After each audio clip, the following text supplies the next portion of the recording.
Hello everyone, আজ আবার একটা নতুন ইনফরমেটিভ ভিডিও নিয়ে চলে এলাম তোমাদের বাইক লাভারদের জন্য, যারা হোন্ডা এসপি 125 বাইককে পছন্দ করো আমার মতো।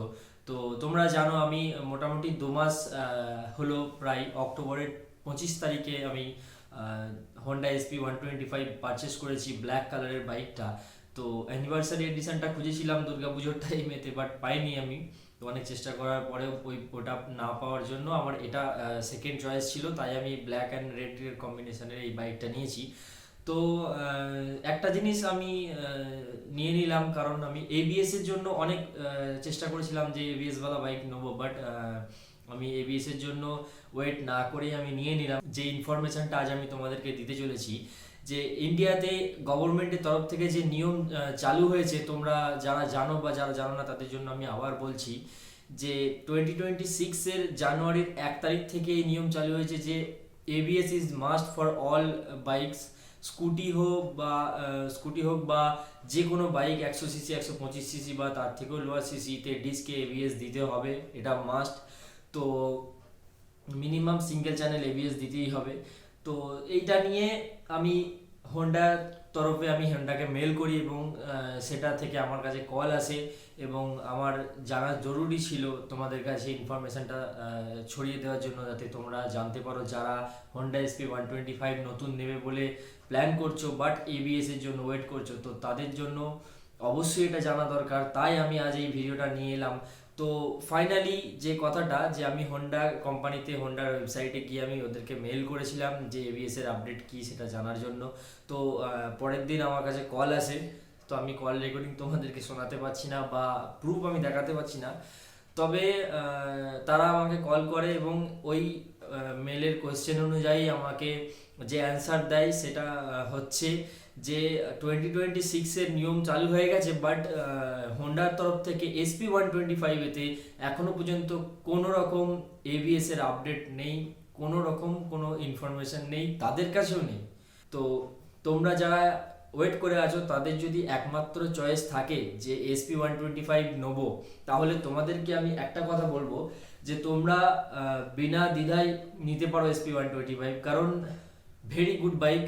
তো চোখ বন্ধ করে নিতে পারো, কোনো সমস্যা নেই, কোনো রকম প্রবলেম নেই। তো একটু দেখে শুনে নিতে হবে, হয়তো টুকটাক লাখে একটা, হাজারে একটা টুকটাক ছোটোখাটো প্রবলেম দেখা যেতেই পারে। তো সেটা কোম্পানি থেকেই ওয়ারেন্টির আন্ডারে সব কিছু রিপ্লেসমেন্ট হয়ে যায়। যেমন আমার নিজের বাইকেতে প্রবলেম দেখা গেছে, যেটা নিয়ে আমি ভিডিও আপলোড করে রেখেছি। তো ভিডিওটা খুব বেশি লম্বা করব না।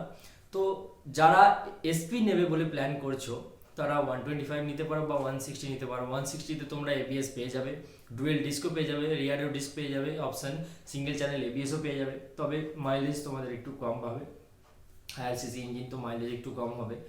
আর দ্বিতীয় কথা, যারা 125টাই নিতে চাইছো, ফ্যামিলির বাইক চাই, তারা ওয়েট না করে নিতে পারো যদি মনে হয়। কারণ আমার মতে বলে যে 125 সিসি সেগমেন্ট বাইক, কমিউটার সেগমেন্টের একটা এই এত কম পাওয়ারের বাইকের জন্য এবিএস মাস্ট বলে আমার মনে হয় না। এটা রুলস দিয়েছে ব্রেকিংটাকে ইমপ্রুভ করার জন্য, রাইডারের সেফটির জন্য, বাট একজন রাইডারকে সেইভাবে নিজেকে তৈরি করতে হবে যে এবিএস ছাড়াও সে যেন ব্রেককে ওইভাবে কন্ট্রোল করতে পারে। আমি কি বলতে চাইছি আশা করছি বুঝতে পারছো। তো এইটুকুই বলার ছিল। তো বাইক ইজ ভেরি গুড, আমি ইউজ করছি, আমি মোটামুটি 2 থেকে আড়াই মাস হয়ে গেল আমি ইউজ করছি। খুব তাড়াতাড়ি এর একটা ওনারশিপ রিভিউ আমি নিয়ে আসবো। তার জন্য তোমাদের কি করতে হবে, চ্যানেলটা অবশ্যই সাবস্ক্রাইব করতে হবে, আর বেল আইকনটাও যদি প্রেস করতে চাও করে নাও, এবং তোমরা যতটা হয় শেয়ার করো। যারা এসপি বাইক পছন্দ করে এবং এর সম্বন্ধে ইনফরমেশন চাই, তার জন্য তোমরা চ্যানেলটা সাবস্ক্রাইব করে নাও। আর দ্বিতীয় কথা, তোমরা যদি ইয়ং জেনারেশনের ছেলে হও, তাদের জন্য আমি ছোট করে জাস্ট বলবো, ভিডিও শেষ করার আগে ছোট করে বলবো, যে তোমরা যদি ইয়ং জেনারেশনের ছেলেরা যারা এসপি 125 নিতে চাইছো বা এবিএস এর জন্য এই বাইক চাইছো, তাদের জন্য এসপি হলেও প্রবলেম হবে না, বা এবিএস চাইছো সেরকম বাইক হলে এখন তোমরা এসপি আসা ভুলে যাও, এবং তোমরা হর্নেট 125 নিতে পারো। ওটাও খুবই ভালো বাইক, কিন্তু ফ্যামিলির জন্য নয়। ওটা সিঙ্গেল রাইড বা পিলিয়ান নিয়ে দুদিকে পা করে চাপলে সেরকমভাবে অসুবিধা হবে না। সিটটা খুবই ছোট পিলিয়ানের সিটটা, বাট কমফোর্টেবল, প্রবলেম হবে না।